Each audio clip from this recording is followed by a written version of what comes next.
ഇത് രാവിലെ ഹോസ്പിറ്റലിൽ പോകണം സ്റ്റിച്ച് എടുക്കാൻ വേണ്ടി. അതിനപ്പോൾ എൻ്റെ ആങ്ങളുടെ മരുമകളാണ് ഇത്. അവളുടെ പേര് ബിൻസ എന്നാണ്. മരുമകളാണെങ്കിലും ഞങ്ങൾക്ക് മകൾ തുല്യമാണ്, മിടുക്കിയാണ്. എല്ലാ കാര്യങ്ങളും ഞങ്ങൾക്ക് ചെയ്തു തരും. അത് എനിക്കെന്നല്ല, ഞങ്ങൾക്ക് ആർക്ക് എന്ത് ബുദ്ധിമുട്ടുണ്ടെങ്കിലും അവൾ വന്ന് ഞങ്ങളെ സഹായിച്ചു തരും. ഒരു പിറുപിറുപ്പോ ഒന്നുമില്ലാതെ സ്നേഹത്തോടെ തന്നെ. കണ്ടില്ലേ എൻ്റെ മോനെ കുളിപ്പിക്കുന്നതും കഴിപ്പിക്കുന്നതും ഒക്കെ. അപ്പോളേ ഞാൻ ഹോസ്പിറ്റലിൽ പോവുകയാണ് സ്റ്റിച്ച് എടുക്കാനായിട്ട്. ഇനി സ്റ്റിച്ചൊക്കെ എടുത്തിട്ട് എല്ലാവരോടും വന്നിട്ട് വിശേഷങ്ങൾ പറയാം. Okay, bye bye, Tata.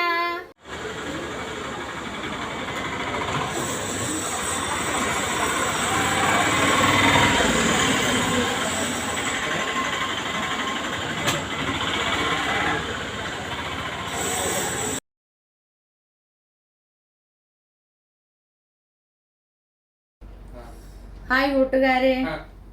അപ്പം ഞാൻ ഹോസ്പിറ്റലിലൊക്കെ പോയി വന്നു. പക്ഷെ സ്റ്റിച്ചൊന്നും എടുത്തില്ല കേട്ടോ. കാരണം എന്താണെന്ന് ചോദിച്ചാൽ ഇത് ശരിക്കും കരിഞ്ഞിട്ടില്ല.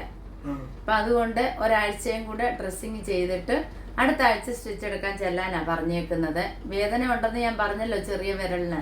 അപ്പം അതുകൊണ്ട് സ്റ്റിച്ച് എടുക്കാതെ അവർ രണ്ടാമത് എല്ലാം നോക്കിയിട്ട് മെഡിസിനൊക്കെ വെച്ച് ഡ്രസ്സിങ് ഒക്കെ ചെയ്ത് വിട്ടു. അപ്പം അന്നേരം തന്നെ എനിക്ക് സർജനെ ഒന്ന് കാണണമായിരുന്നു. എൻ്റെ കാലിൻ്റെ അടിയിൽ എന്തോ ഒരു ഇതുപോലെ കാണാവോ, അതെ, ബ്ലീഡിങ് ഒക്കെ ഉണ്ടായിട്ടിരിക്കുകയാണേ, കണ്ട. അപ്പം അതിങ്ങനൊരു ചെറിയൊരു എന്താ പറയുന്നത്, ഒരു ഇതുപോലെ ഉണ്ടായിരുന്നു. അപ്പം ഞാൻ ജസ്റ്റ് കാണിക്കാനായിട്ട് പോയതാ. അപ്പം കാണിച്ചു കഴിഞ്ഞപ്പം ഡോക്ടർ പറഞ്ഞു അതങ്ങ് കട്ട് ചെയ്ത് കളയാമെന്ന്. എന്നാൽ ഞാനും വിചാരിച്ചെന്നാ ഓക്കെ, ഏതായാലും ഇതിനൊരു ഒരാഴ്ചത്തെ റെസ്റ്റും കൂടെ ഉണ്ടല്ലോ. അപ്പോൾ രണ്ടും കൂടെ ഒന്നിച്ചാകുമ്പോൾ ഒരേ റെസ്റ്റിൽ കാര്യങ്ങൾ തീരുമല്ലോ എന്നോർത്ത് ഞാനത് ചെയ്തോളാൻ പറഞ്ഞു. അങ്ങനെ പെട്ടെന്ന് തന്നെ അതും ചെയ്തു. പക്ഷെ ചെയ്ത് ഡ്രസ്സിങ്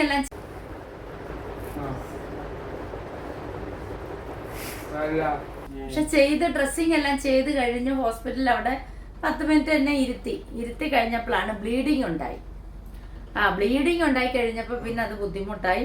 പിന്നെ ഡ്രസ്സിങ് എല്ലാം അഴിച്ച് രണ്ടാമത് ഡ്രസ്സിങ് ചെയ്തു. പിന്നെ കുറേ നേരം അവിടെ കിടത്തിയേച്ചാണ് ഞങ്ങളെ വിട്ടത്. അപ്പൊ ഞാൻ വീട്ടിൽ വന്നു കഴിഞ്ഞും പിന്നെ ബ്ലീഡിങ് ഉണ്ടായി. അതാണ് ഇത്. ഇപ്പൊ ബ്ലീഡിങ് ഉണ്ടായ രംഗമാണ് ഇത്. കാണാമല്ലോ, എല്ലാവർക്കും കാണാമല്ലോ, കണ്ട.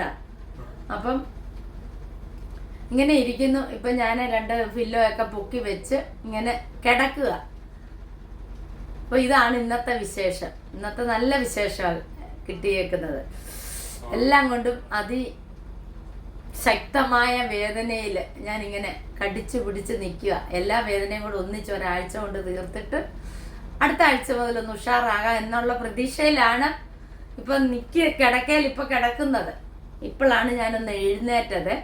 അപ്പം മുറിവിനൊക്കെ നല്ല അതിൻ്റെ മരുന്നൊക്കെ കുത്തിവെച്ച് എൻ്റെ വേദനയൊക്കെ അതൊക്കെ മാറിക്കഴിഞ്ഞപ്പോൾ പിന്നെ ഇതൊക്കെ മാറിക്കഴിഞ്ഞപ്പോൾ ഇപ്പൊ നല്ല വേദനയുണ്ട്. അപ്പൊ കൈക്ക് വേദന, കാലിന് വേദന, എല്ലാം കൊണ്ടും നല്ല രസമായിട്ട് ഞാൻ ഇവിടെ ഇരിക്കുകയാണ്.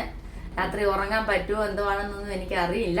എങ്കിലും ഇങ്ങനെ ഇരിക്കുന്നു. മെഡിസിനൊക്കെ തന്നു, വേദനയ്ക്കുള്ള മെഡിസിനൊക്കെ തന്നിട്ടുണ്ട്. പിന്നെയും ഇതിനായാലും മരുന്നുകളൊക്കെ തന്നിട്ടുണ്ട്.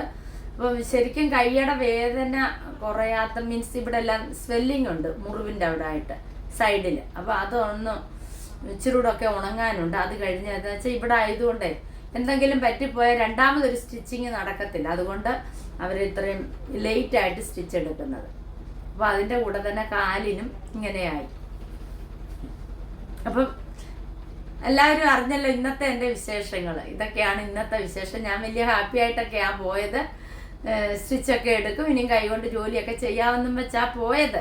പക്ഷെ അല്ല, കൂനുമ്മ കുരുവെന്ന് പറഞ്ഞ പോലെ ഒന്നിനു പുറകെ ഒന്നായിട്ട് ഓരോരോ പ്രശ്നങ്ങളായിട്ട് ഇങ്ങനെ വരികയാണ്. എത്രയും പെട്ടെന്ന് സുഖമായി വരട്ടെ അല്ലേ. നിങ്ങൾ എല്ലാവരും എനിക്ക് വേണ്ടി പ്രാർത്ഥിക്കുക. നിങ്ങളുടെ പ്രാർത്ഥനയും നിങ്ങളുടെ നിങ്ങളുടെ സപ്പോർട്ടും എല്ലാം എനിക്ക് ഉണ്ടായിരിക്കണം. അപ്പോൾ എല്ലാവരും എൻ്റെ വീഡിയോ കണ്ടല്ലോ, എൻ്റെ വിശേഷങ്ങളും. നല്ല വേദനയുണ്ട് കാലിന്. കയ്യിൽ ഞാൻ അങ്ങ് സഹിച്ചു. ഇനിയിപ്പോൾ കാലാണ് എനിക്ക് ഒട്ടും സഹിക്കാൻ പറ്റാത്ത. ഇന്ന് രാത്രി എന്തായി തീരുമെന്നൊന്നും അറിയത്തില്ല. എന്തായാലും സഹിക്കുക. അപ്പോൾ എൻ്റെ വീഡിയോ എല്ലാവർക്കും ഇഷ്ടമായെങ്കിൽ ലൈക്ക് ചെയ്യുവാനും ഷെയർ ചെയ്യുവാനും സബ്സ്ക്രൈബ് ചെയ്യാനും മറന്നു പോകരുത്. നിങ്ങളുടെ സപ്പോർട്ടാണ് എൻ്റെ വിജയം. നിങ്ങളിപ്പോൾ വിചാരിക്കുന്നുണ്ട് ഇത്രയും വേദന കടിച്ചു പിടിച്ച് സുജി എന്തിനാ വീഡിയോ ചെയ്യുന്നത്. ഇപ്പം ഞാൻ ഇത്രയും നാളും വീഡിയോ ഇടാതിരുന്നപ്പോൾ കണ്ടില്ലേ എല്ലാവരും എന്നെ അന്വേഷിക്കുന്നത്. അപ്പോൾ എൻ്റെ വിവരങ്ങൾ ഹോസ്പിറ്റലിൽ പോയുള്ള വിവരങ്ങളൊക്കെ അറിയാൻ നിങ്ങൾ ഓരോരുത്തരും കാത്തിരിക്കുന്നുണ്ടെന്ന് എനിക്കറിയാം. അപ്പോൾ ഇച്ചിരി വേദന കടിച്ചു പിടിച്ചാലും വേണ്ടുമില്ല, നിങ്ങളിലേക്ക് എൻ്റെ വിവരങ്ങൾ എത്തിക്കുക എന്നുള്ളതാണ് എൻ്റെ ലക്ഷ്യം. അപ്പം അടുത്ത വീഡിയോയുമായി കാണുന്നത് വരേക്കും എല്ലാവർക്കും വണക്കം. ഞാനേ റൂമിലിരുന്ന് വീഡിയോ എടുക്കുന്നത് ഞാൻ ഓരോന്ന് പറയുമ്പോഴും എൻ്റെ മോൻ കിടന്ന് ചിരിക്കുക.